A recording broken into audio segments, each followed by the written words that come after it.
In the relentless march of time, my consciousness ebbs and flows, a prisoner within a granite shell. I have been here for centuries, a silent witness to the world's relentless dance. They call me the Cursed One, an enduring monument to my own failure. I remember the day the curse befell me, as clear as the unyielding stone that now encases me. I was a king, revered and feared, yet blinded by hubris. My rule was harsh, my decisions cruel. In my arrogance, I led my people to ruin, and for that, an ancient sorcerer condemned me to this eternal vigil, a life encased in stone. The first century of my imprisonment was a torment of realization and regret. I watched helplessly as my kingdom crumbled, as new powers rose and fell, as generations lived and died. Time, once my ally, became my relentless torturer.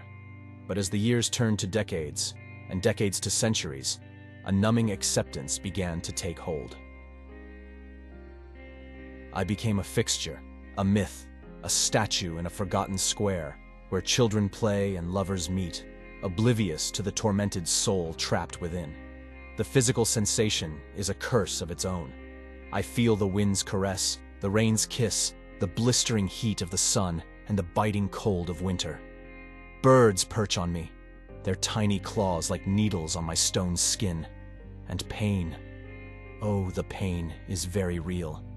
The ache of an ancient wound, the sting of acid rain, the relentless pressure of my eternal stance. Yet, I cannot die. I cannot even scream. Inside this stone prison, my mind roams free. I have become a philosopher of sorts, pondering the mysteries of existence, the nature of humanity, the irony of fate. I have seen empires rise and fall, seen the best and worst of humanity play out before my unblinking eyes. I have learned so much, yet can share none of it. Sometimes, I drift into a dreamless slumber, a respite from my endless vigil. But the world always pulls me back. A new era, a new scene unfolding before my sightless gaze. I have witnessed the birth of industry, the clamor of war, the quiet despair of peace. And through it all, I remain, unchanging and unchangeable. The people of this era treat me as a curiosity, an ancient relic. They speculate about my origins, craft tales about the king trapped in stone. They do not know how close to the truth they are. Sometimes, they touch me, their hands brushing against the cold granite, and for a fleeting moment, I feel a connection to the living world I once belonged to. But as the sun sets and the square empties, I am left alone with my thoughts once more. The night brings little solace. The stars are mere pinpricks of light in the endless void, a reminder of the vast, unreachable world beyond my stone prison. And so, I wait. For what, I do not know. Perhaps for redemption, perhaps for release, or perhaps for the end of time itself, when this stone shell will crumble and I will finally be free.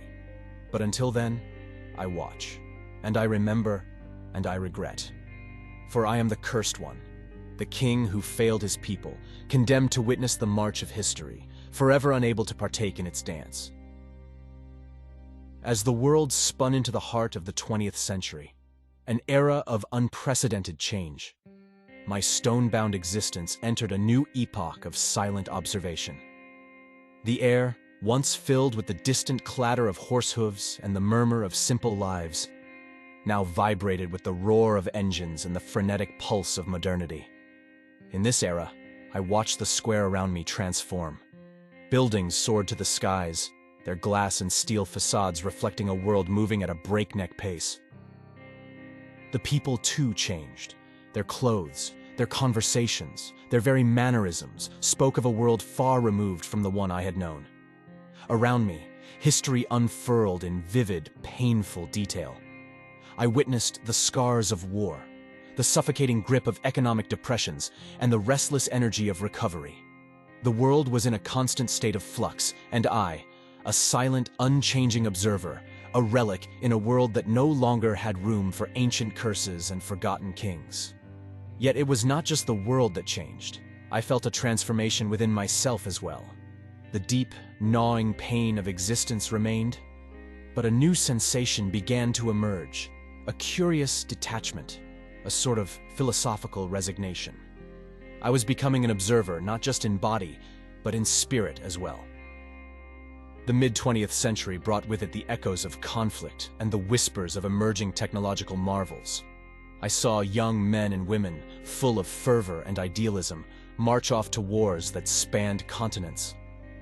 I heard the grief-stricken sobs of those who remained, their tears washing over my granite form like a sorrowful rain.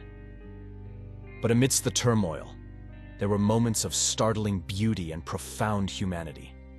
I saw lovers embrace under my shadow, their love a defiant flame in a world often cold and unkind. I heard the laughter of children, innocent and pure, a reminder of the joy that life could hold. As the century progressed, the pace of change accelerated. Cars became sleeker, the fashion bolder, and the conversations around me spoke of mankind's journey to the stars, of rights fought for and won, of a world interconnected in ways I could scarcely comprehend. And through it all, I remained a silent witness. The pain of my existence was now accompanied by a deep, aching longing, a yearning to speak, to interact, to be a part of this vibrant, ever-changing tapestry of human life. But I was as much a prisoner of time as I was of stone, condemned to watch, to learn, but never to participate. As the century waned, the world around me bristled with the tension of a planet teetering on the edge of monumental change. I could feel it in the air, a current of anticipation and apprehension. The people who passed by me now spoke of computers, of environmental concerns, of a world growing smaller, yet more complex. In this era of rapid transformation, I found a strange kinship with the world around me. We were both in a state of constant change, yet I remained ever the same, a paradoxical anchor in the storm of progress. And as the lights in the square dimmed and the stars shone down on a world both familiar and alien, I settled into my unending watch. A king of a bygone era, a silent guardian of history, forever trapped in a moment of eternal penance. As time moved on, the air around me, once filled with the simple rhythms of daily life, now hummed with a palpable current of anticipation and apprehension. It was as if the world itself was holding its breath, waiting for an unknown future to unfold. The people who passed through the square, once mere silhouettes in my timeless vigil, now became symbols of an era wrestling with its own identity. They spoke passionately into devices small enough to fit in their palms, marvels of technology that connected them instantly with distant lands and ideas. These conversations often turned to computers, not just as tools of convenience, but as gatekeepers of a new world order, where information flowed like the lifeblood of society. Environmental concerns, once distant murmurs, grew into loud, urgent dialogues. I heard debates over the warming of the planet, the rising of the seas, and the extinction of species once abundant. These people, unlike any before them, seemed acutely aware of their impact on the Earth, yet equally conflicted about how to mitigate it. Their struggle was not just for themselves, but for the very future of their children and their children's children. The square itself, a microcosm of the world, mirrored these global tensions.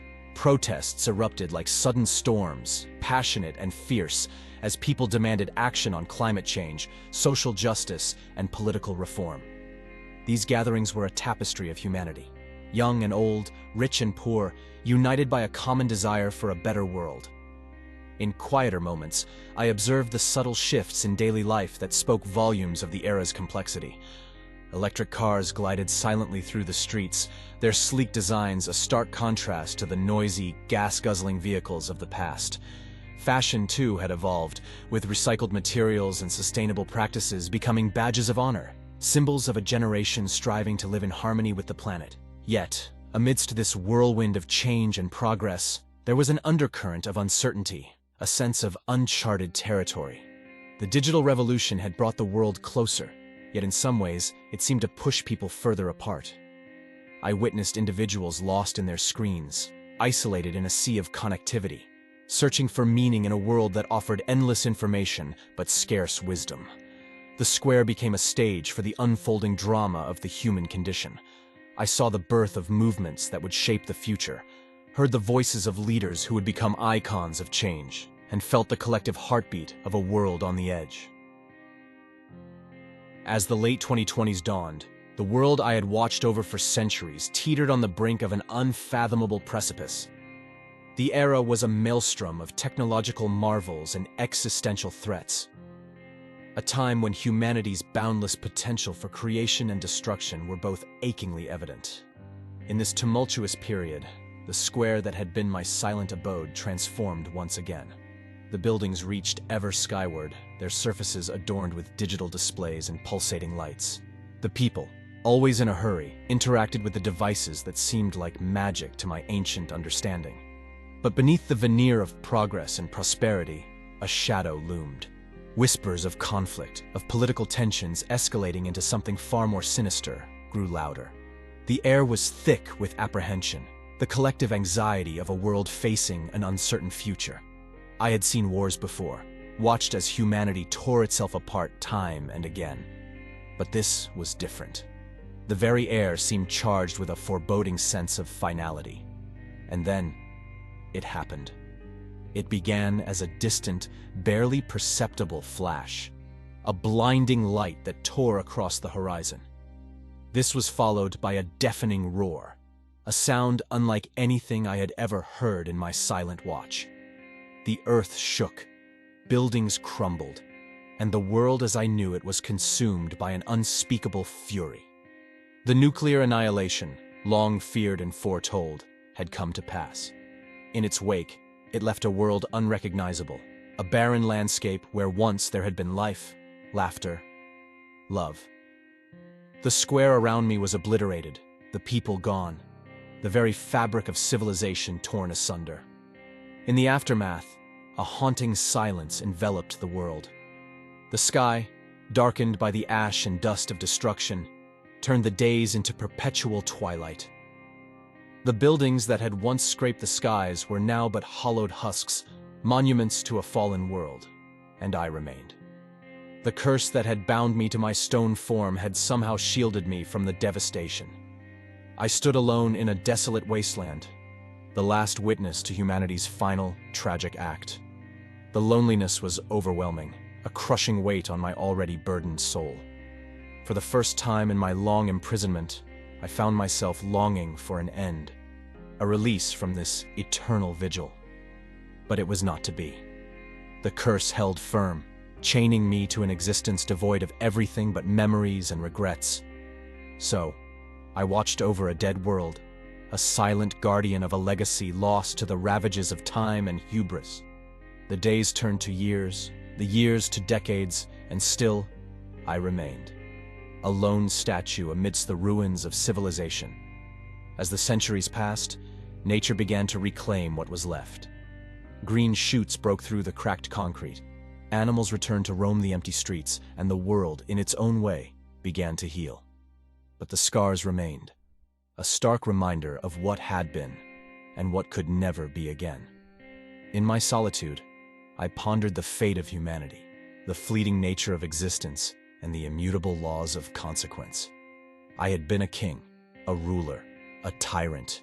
In my quest for power, I had lost everything.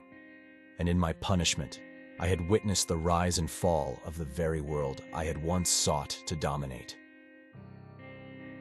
I stood as both a testament to human folly and a symbol of enduring hope.